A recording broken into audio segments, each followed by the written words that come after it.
Ambalma mali kunnafoni najɛbɔ aw ni ɲantuma ka sanga ni aw ka wagati cogoya bi ye juma ye desanburu kalo tile 26 san 2025 a y'aw bisimila aw ka dɔn kibaruya olu kɛnɛ kan.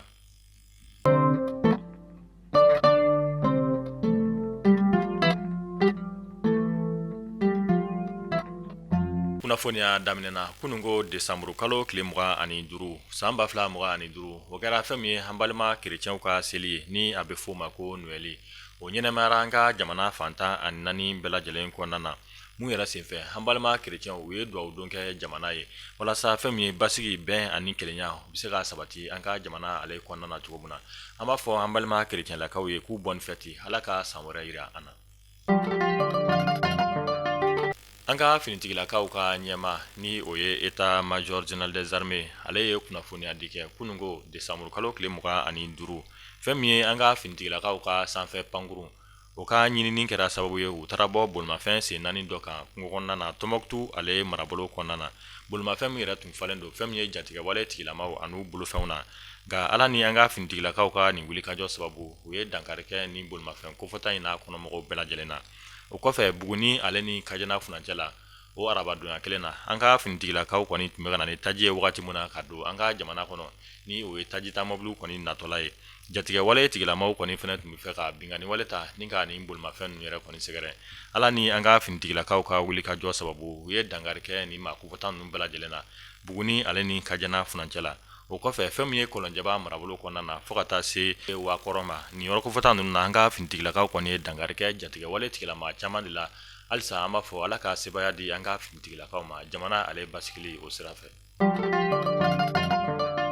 An bɛ taa Gawokaw olu fɛ yen nɔ an bɛ wagati min na ko sisan fɛn min ye an ka finitigilakaw kɔni kɛlen don ka wulikajɔba sabati Gawo n'a lamini bɛɛ lajɛlen kɔnɔna na ni a bɛ f'o ma ko patrouille mixte an bɛ wagati min na ko sisan u kɔni ka wulikajɔ bonyalen don kosɛbɛ kɛrɛnkɛrɛnnenya la ni san laban ninnu yɛrɛ kɔni kɔnɔna na jateminɛ olu y'a yira k'a fɔ ko san laban o san laban fɛn min ye jatigɛwale tigilamaw ani binganiwale o de bɛ caya an ka jamana kɔnɔna na. O de hukumu kɔnɔna na an ka finitigilaka minnu bɛ Gawo n'a lamini kɔnɔna na u kɛlen don ka wulikajɔ sabati walasa fɛn min ye nin san laban ninnu kɔnɔna na u bɛ se ka dankari kɛ jatigɛwale tigilamaw ale ni binganiwale tigilamaw ni o bɛ kɛ an ka jamana kɔnɔna na san laban na o bɛ se ka nɔgɔya cogoya min na.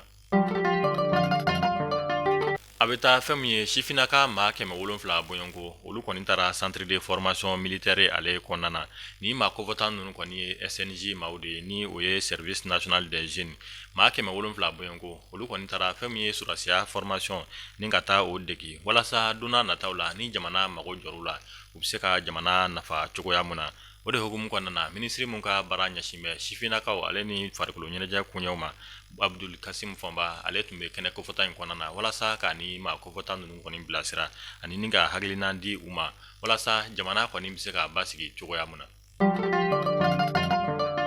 An bɛ taa Kayikaw olu fɛ yen nɔ tarata tɛmɛnen ni o bɛnna desanburu kalo tile 23 ma commissariat du 2e arrondissement de Kayi Ala ni olu ka wulikajɔ sababu kɛrɛnkɛrɛnnenya la commissaire Mamutu Kone ale n'a ka cɛdon kɔni ye wulikajɔ sabati mun kɛra sababu ye u ye tɛgɛda kɛ maa 9 bɔɲɔnko kan u taara sɔrɔ ni maa 9 ninnu kɔni ka baara tɛ dɔwɛrɛ ye o de ye fɛn min ye furakisɛ cɛjugu fo ka taa se drogue ma u tun bɛ o feere Kayi n'a lamini kɔnɔna na nka Ala ni an ka finitigilakaw ka wulikajɔ sababu kɛrɛnkɛrɛnnenya la commissaire Mamutu Kone ale n'a ka cɛdon ye tɛgɛda kɛ ni maa kofɔta ninnu kan. An bɛ wagati min na ko sisan u bɛ kiiri tigilamaw olu ka bolo kan u ni ɲangini mun ka kan u na da u kan.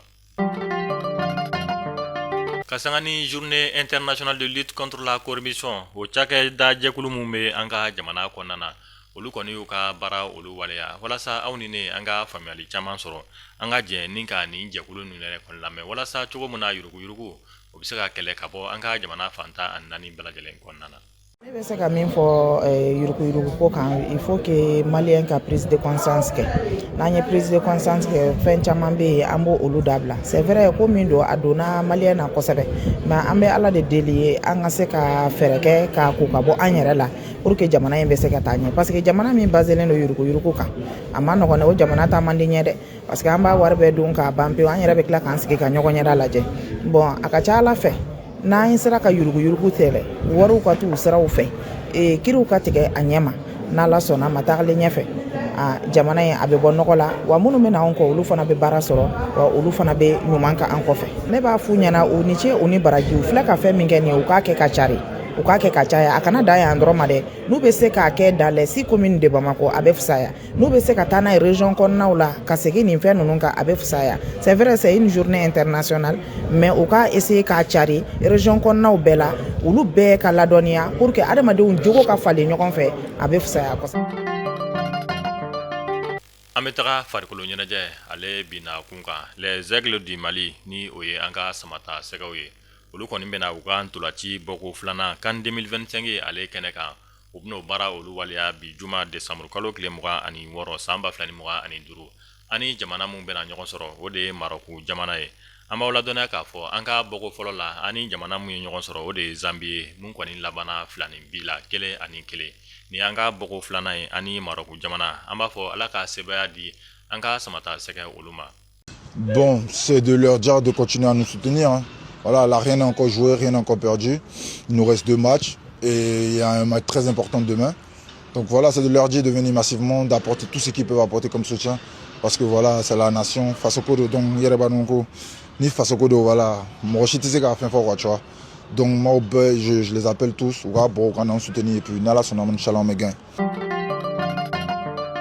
Ameta kokan kibaruya ale kɔnɔna ameta Nigeria jamana ale kɔnɔna kunungo décembre kalo tile 25 fɛn min ye l'américain ka jamana ɲɛma ni o ye Donald Trump ye ale ye kunnafoni lase dɔ kɛ mun na a b'a yira k'a fɔ ko fɛn min ye l'Amérique finitigilakaw kɔni ye wulikajɔ sabati Nigeria jamana ale kɔnɔna walasa ka dangari kɛ jatigɛ wale tigilama mun ni olu tun ye bingani wale ta ni ka Nigeria chrétienlakaw olu yɛrɛ kɔni sɛgɛrɛ a y'a yira k'a fɔ ko olu ka wulikajɔ kɔni ɲɛsinen bɛ ni maakufɔta ninnu ma ni o ye Boko Haram ye minnu bɛ ka bingani wale ta ni ka chrétien kɔni sɛgɛrɛ Nigeria jamana ale kɔnɔna na a ye nin kunnafoni lase in kɛ kunungo décembre kalo tile 25